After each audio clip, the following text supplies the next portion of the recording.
Hey everyone, welcome back to the Poplar Report. I am coming to you from Bruges, or Bruges, depending on how you pronounce it. But this is in northern Belgium, a very big tourist hotspot, so there are people everywhere. Can't really find any alone places, so we're gonna hop right into your reports. We got Walmart out there demanding phone numbers before you check out. That is a worrying thing we need to discuss. Very low supplies of canning jars being reported out there. And we got a Soros update that you guys will not like. Also, we got grocery store workers seeing much smaller order sizes due to price increases. People just, it's getting tough out there. But plus, we're going to start talking about the port shutdowns. We're going to talk about how big these East Coast port shutdowns are going to be and how big of an impact it's going to have on you. That and more. Welcome to the Poplar Report. I'm Steve Poplar. I'm an accountant by trade, and these are your updates that you guys are sending in.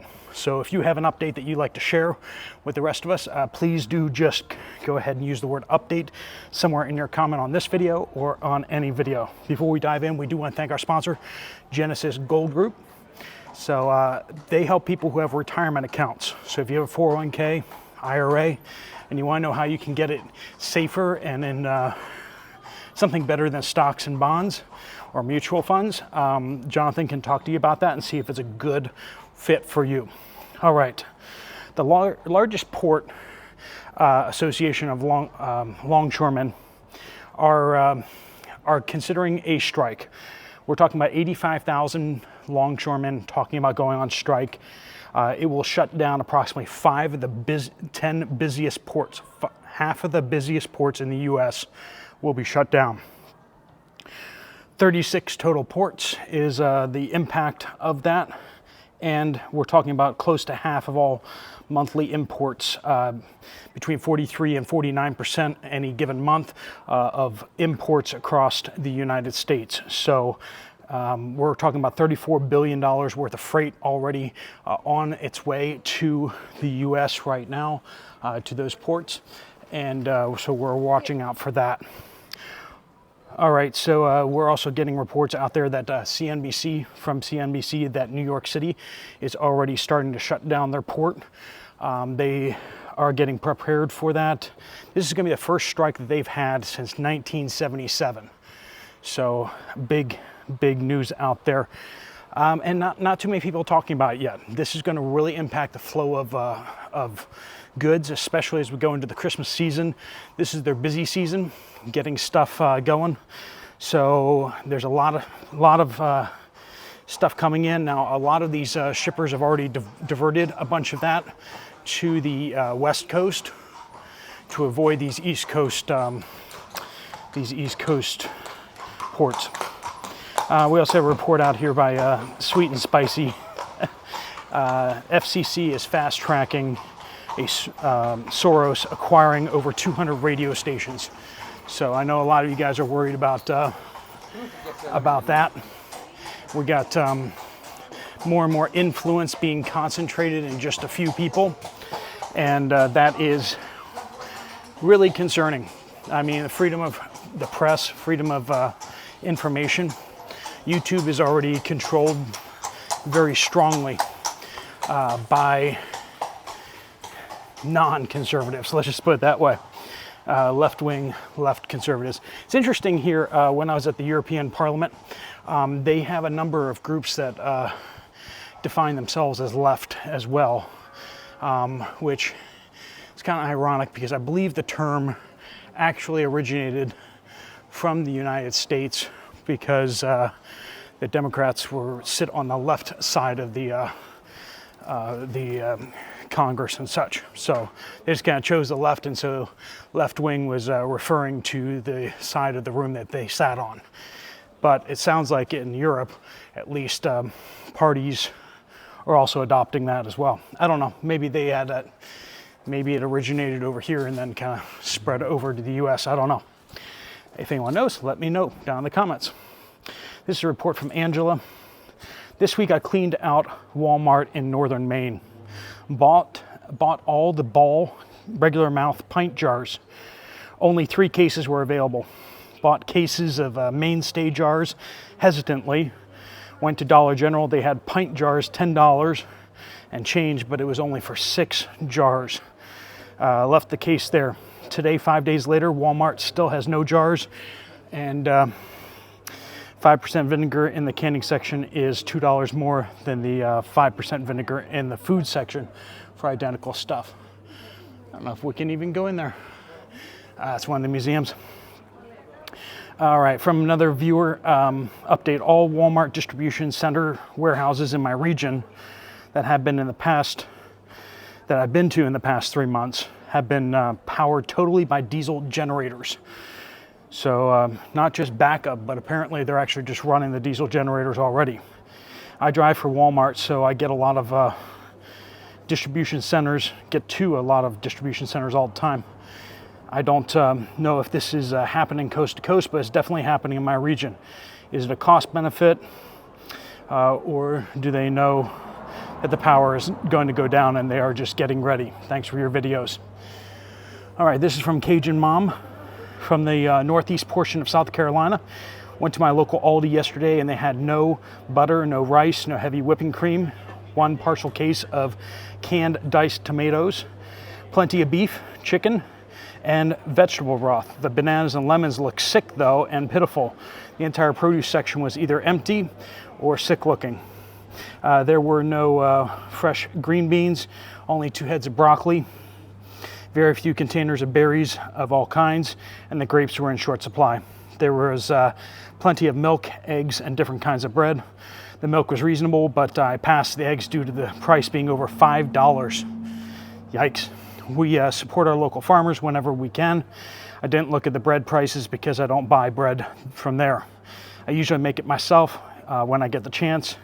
We also have access to several farmers markets in the area, so I usually buy my produce from there because I know where it's grown.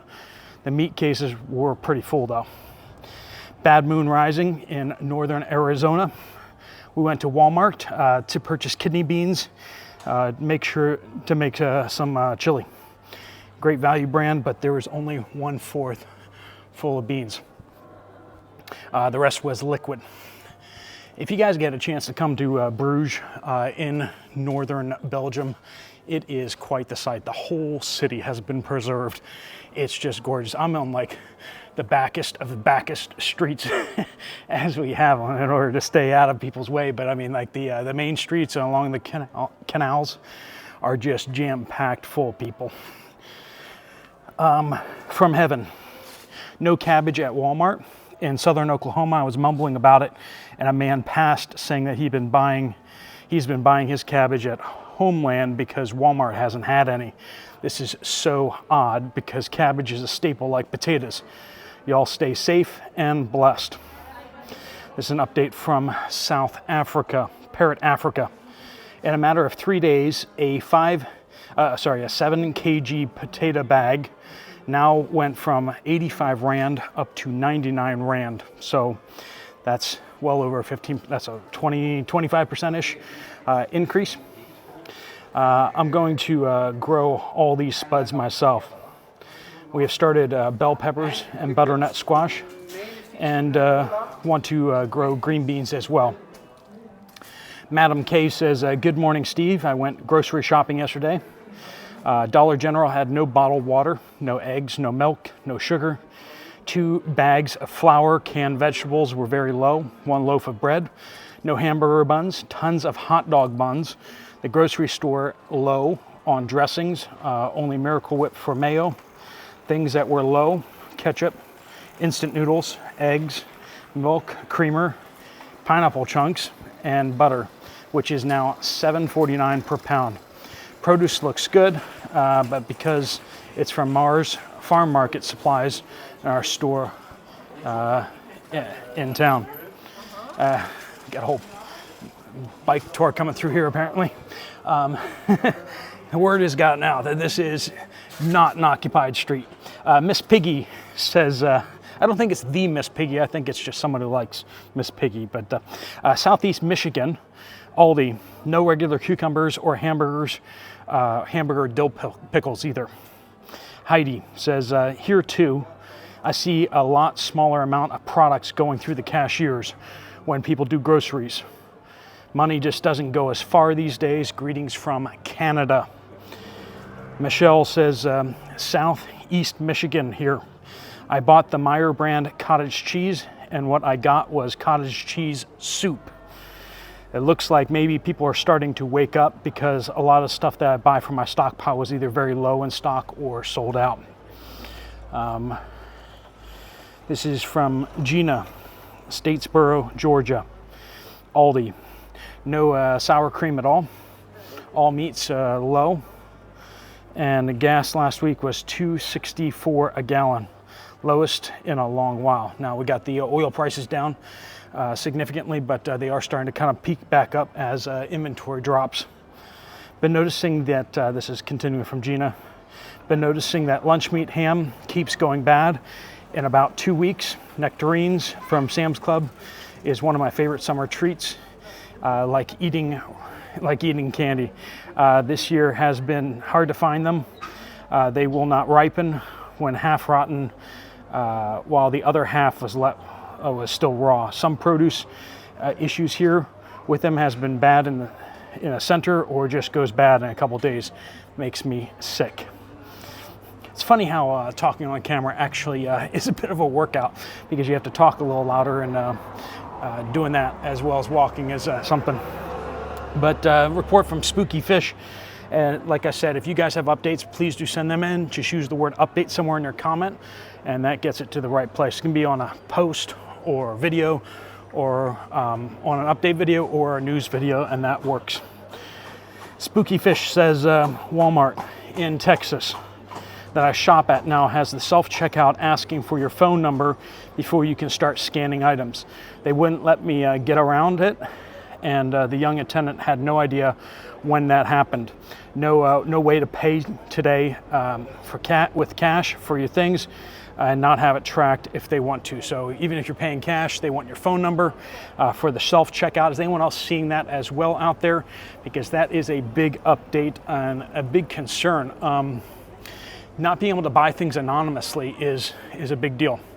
You should always be able to buy things anonymously, right? And there are certain things that you really need to buy anonymously, whether it's a burner phone or whether it's just stuff that you don't want the government knowing what you have, or if you're buying too much of something that you know might cause you a little bit of trouble, right? So there's those kind of concerns out there.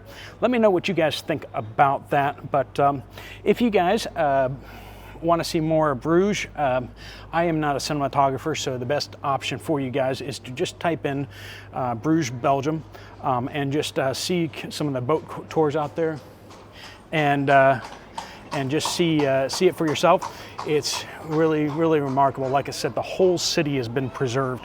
So the canals, it's like Venice, but like prettier, prettier than Venice. I know, it's crazy. Just all the back roads and everything like that. It's just wherever you walk, it's just old stuff that's at least been updated and kept up. So that's really, really nice. But I'm just here, just stopping through to see things and show you a little bit of it, get you a little bit of the vibe. But I am going to be heading down south to see some important sites down there, which you will be seeing in the next, well, actually this afternoon's video.